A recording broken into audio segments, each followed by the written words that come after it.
You've done it again. You're standing directly in front of someone you've met at least 3 times, maybe 4, and their name is just gone. Not even hovering at the tip of your tongue. Just completely, cleanly absent. Like it was never filed anywhere in the first place. And the worst part isn't even the forgetting. It's the next 12 seconds of pure improvised theater you're about to perform. Subtly angling your body, desperately hoping someone else in the room says their name first, or that their phone rings, or that the building catches fire. We've all been there, but the people who do this most frequently, who chronically, consistently forget names, are not careless, not rude, and almost certainly not as unintelligent as they've been silently led to believe. There's actually something very specific happening in their brains, and once you understand it, you'll never feel guilty about it the same way again. Let's start with the moment you meet someone new. Your brain is doing an enormous amount of work simultaneously. Reading their face, registering tone, figuring out context, calculating where you stand socially, whether this person likes you, whether you even like them, thinking about what you're supposed to say next.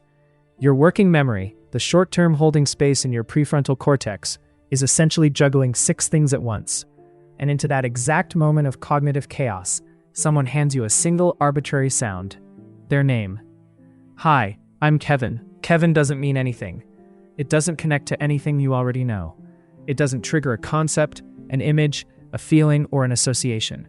It just sits there, isolated, in a brain that is frankly too busy to babysit it. Psychologists actually have a name for why this happens. In 1987, researchers McWeeny and Ellis published a study demonstrating what's now called the Baker-Baker paradox. They told one group of participants that a person in a photo was a baker by profession, and told a separate group that the same person's surname was Baker. Days later, the people who learned the occupation remembered it far more easily than the people who learned it as a name. Same word, completely different retention, because the word baker as a job activates a whole web of associations. Flour, bread, early mornings, warmth. As a name, it activates nothing. Names, by their very nature, are semantically empty. And your brain, efficient machine that it is, preferentially holds on to things that mean something. Think about the last funeral you attended.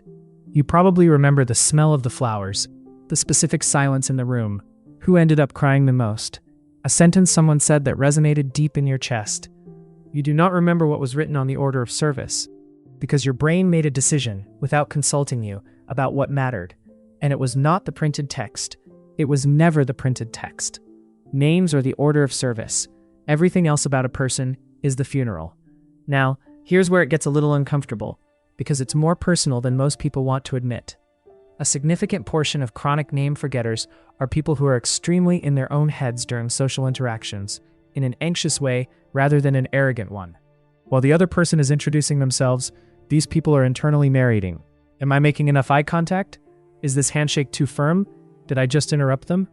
The name enters briefly, and then the internal monologue bulldozes straight over it. This is actually documented. There's a phenomenon called the next-in-line effect, first documented in 1973 by psychologist Malcolm Brenner, where people waiting to speak in a group showed dramatically reduced memory for what the person directly before them said, because in their head, they'd already moved on, already preparing the next thing to say, editing themselves in real time. And people who live with social anxiety or even just a hyperactive self-awareness are essentially stuck in that mode permanently, never quite here, always half a step into what comes next, which means the moment a name is offered to them, they're already somewhere else. If that's you, here's the reframe. You don't have a memory problem, you have a preoccupation problem. Those are very different things. There's also something worth saying about the people on the other end of this, because the emotional sting of having your name forgotten is genuinely real, and it would be unjust to pretend otherwise. Having your name forgotten, especially repeatedly, lands like a small but pointed message. You didn't matter enough to stick. That's how it feels. Even if it's completely wrong, that's what the brain hears. But here's the truth. The person who forgot your name probably thought about the conversation you had afterwards. They remember what you said about your sister, the specific way you laughed at something, the odd take you had that stuck with them. They were there. They were just not quite there for the name part. And this is the thing about memory that most people fundamentally misunderstand. It's not a recording. Your brain doesn't store experiences the way a hard drive stores files. It stores impressions, emotions, patterns, fragments, and it prioritizes ruthlessly. High emotion, stored. Surprising, stored. Connected to something you already know, stored. One arbitrary syllable handed to you at the exact moment you were busy trying to seem normal in front of a stranger, good luck. People who forget names easily often have something else in common. They tend to be highly associative thinkers. Their memory is richly contextual. They remember stories and feelings, the look on someone's face when they said something that mattered. Ask them what someone was wearing at a party 3 years ago. They might actually tell you. Ask them the name of the person standing next to them, blank. Because their brain was cataloging everything, except the label.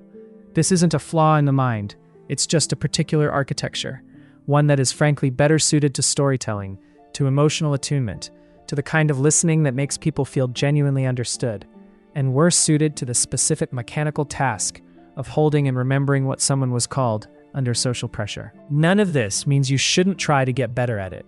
Repeating someone's name back immediately when you meet them, connecting it to a visual or a person you already know.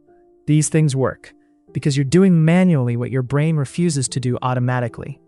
Building the association that wasn't there. Constructing a little bridge between Kevin and something that already has a place in your mental landscape.